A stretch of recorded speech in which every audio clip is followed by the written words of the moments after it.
Hey, we're here with Judah Price, Independence High School, soon to be West Virginia Mountaineers, and that's what we're here for. Judah signing with WVU today. Just talk about your decision with WVU. I know you've always said you really liked them, but take us through the decision-making process, what it took to get you there. It took a lot of hard work. I mean, I've dreamed about it since I was little. Felt like it was only right to make it reality, and it's really where everybody wants to play, and that's where I want to play, and I could see myself playing there. When did you become a Mountaineer fan? Do you remember the first time you saw it? Yeah, it's kind of born into me, I think. That's kind of born into everybody.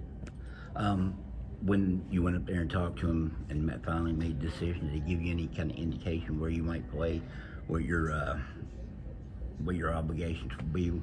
I'm sure it'd be offense, but within the offense? Yeah, they got me listed as a running back, but I'll be playing.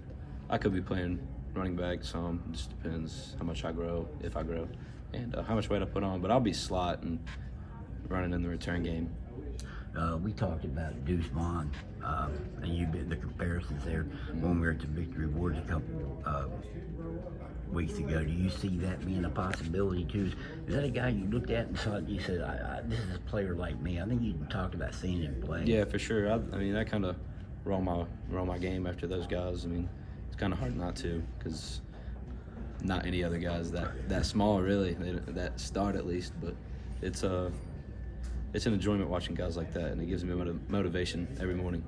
I think that a lot of people assumed because of your success in wrestling and on the mat that you might go there, and even as far back, I guess, as the summer, you said, I'm going to look at both of those. Mm-hmm. When did football, and was it all the success you had on the field, the fun? What took you away from, man, I'm probably not going to wrestle, I want to keep it football?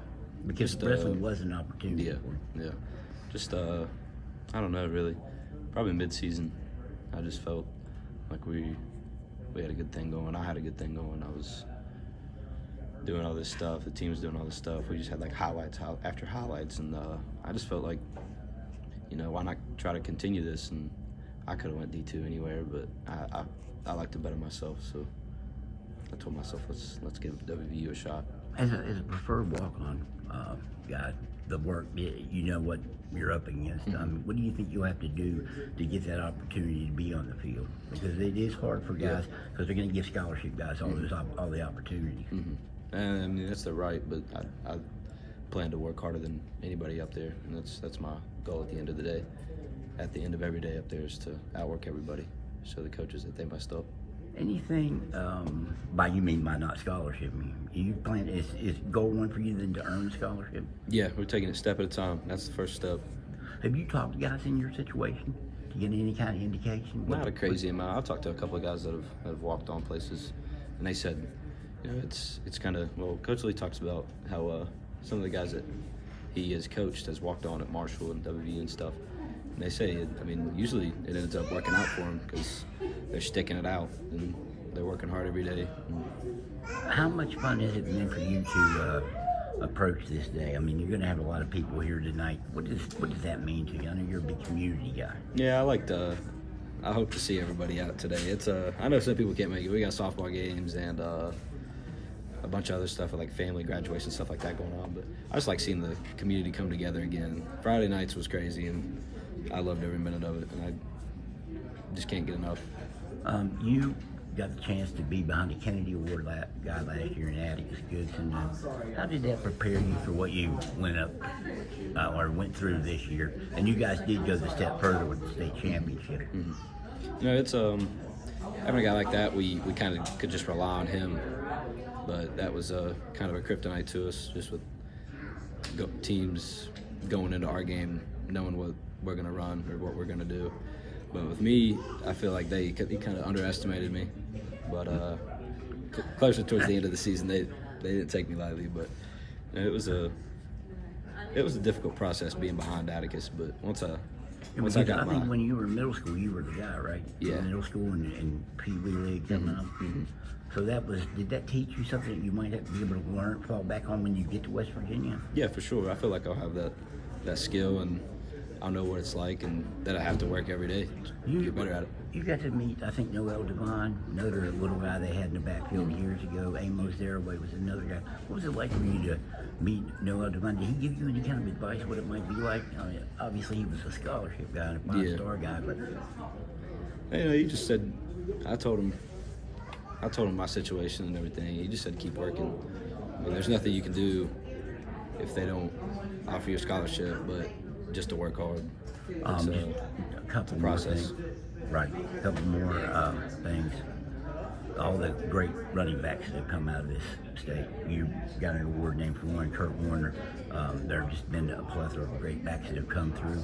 None of them broke a 100-year record that you did. You ever think, man, you ever wake up in the morning and say, man, I can't believe some of the things I did? Because I know the Kennedy Award was on your radar after Addicts, but you could have, your agenda couldn't have been, I'm going to bring Sleepy. You went to put Sleepy to bed. Yeah, it's God, that was just special. I still haven't even realized everything that I did, and I think with school winded down, it'll slowly creep up on me. But I just enjoyed the whole moment of it. I never planned for any sort of 100-year-old record at the beginning of the season. I never even knew about it until this past season. But it's just really special having that on my belt.